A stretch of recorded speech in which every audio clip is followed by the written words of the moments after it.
Tim philosophy. Personally, I am pro-Hamas. Ah, yes. Yeah. See, that's kind of crazy in my book. I'm not gonna lie.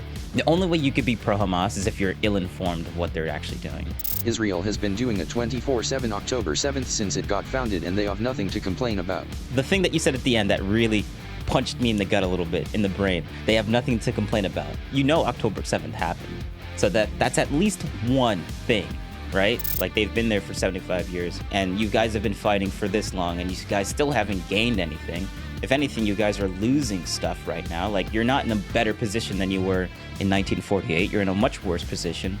Like, things aren't going to get any better. Things are just going to keep staying exactly the way that they are. Israel's not going to...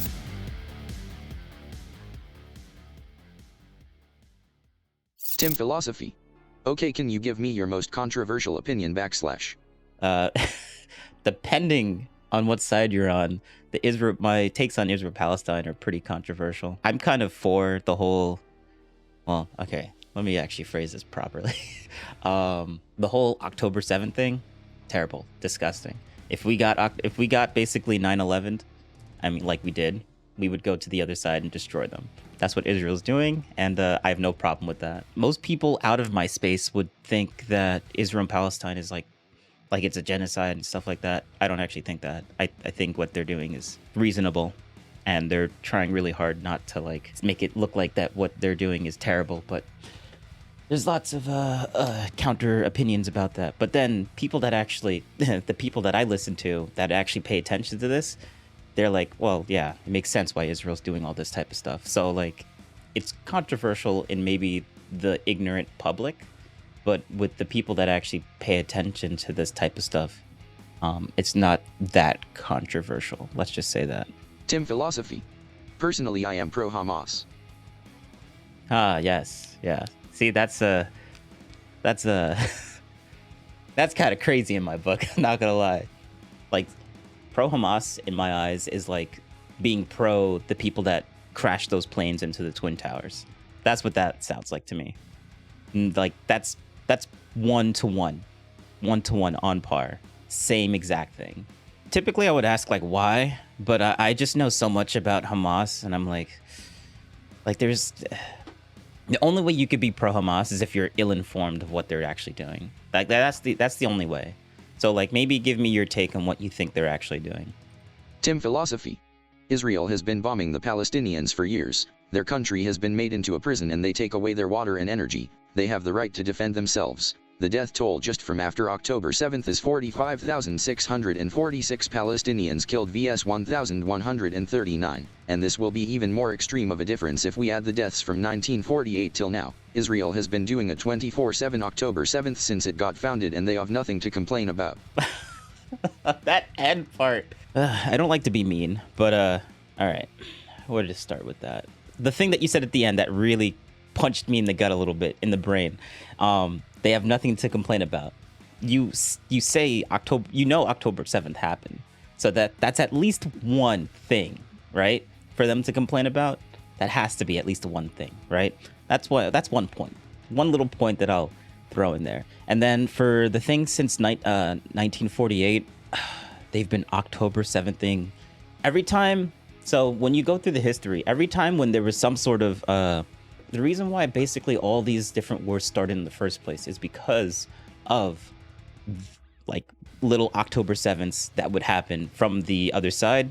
They would do something terrible to Israel, one little tiny skirmish, and then Israel fights back 10 times harder and just basically annihilates them.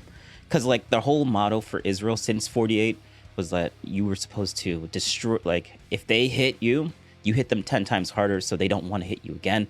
Obviously, this has not been working because like they've been doing this, hitting back 10 times harder. Tim philosophy.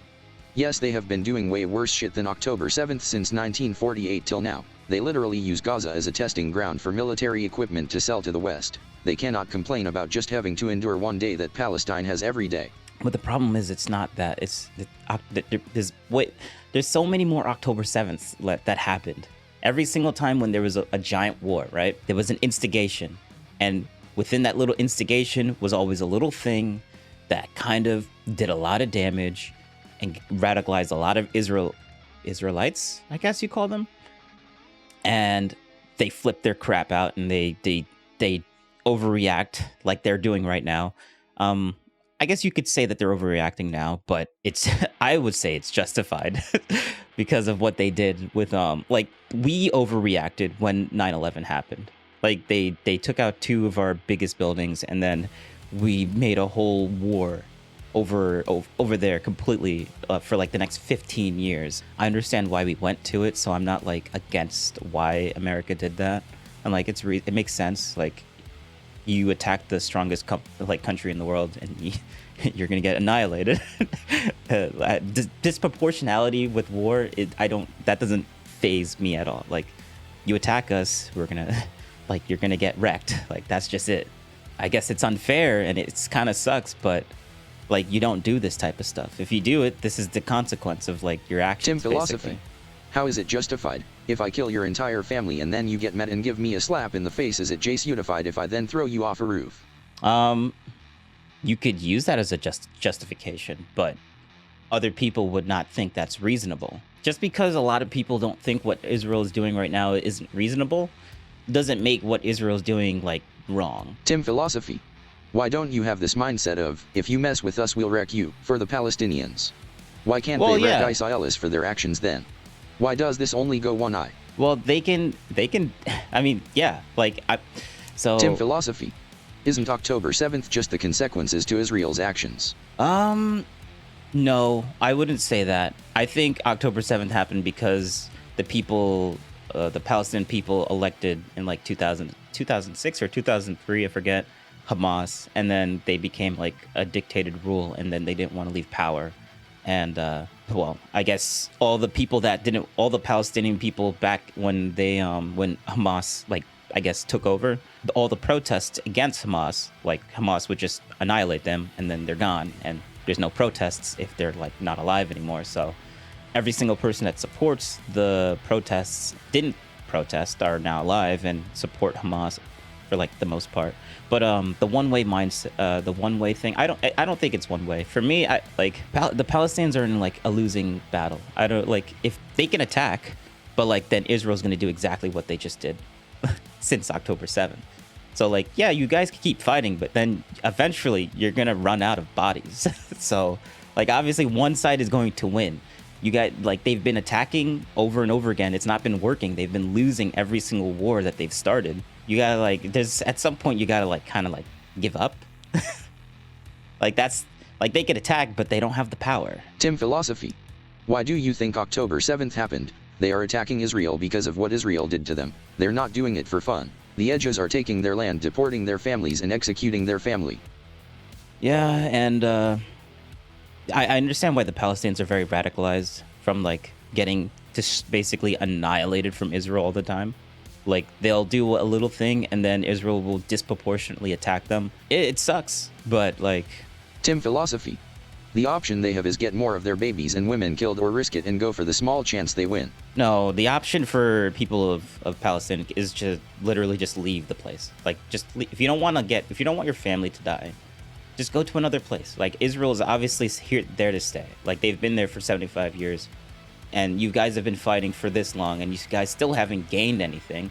If anything, you guys are losing stuff right now. Like, you're not in a better position than you were in 1948. You're in a much worse position. Like, things aren't going to get any better. Things are just going to keep staying exactly the way that they are. Israel probably will take some of the land, or maybe they won't. I'm not 100% sure. They're not radicalized. Wanting to defend your LND is not radicalization. If America got bombed daily by North Korea, you wouldn't just leave, you would fight against these North Koreans. Well, yeah, because America has a lot of power to actually fight against North Korea. The Palestinians, they don't have any power. They're just like, you're asking them to do something that they can't do. This is the problem here with the analogy. Like, sure, they can just keep going until they're all gone. Like, is that what you want? They can just keep fighting until they're all just gone. Like, is that what you want? Like, that's the end goal if they just keep fighting forever. Like, obviously they're not going to win. They've been trying to do this since 1948.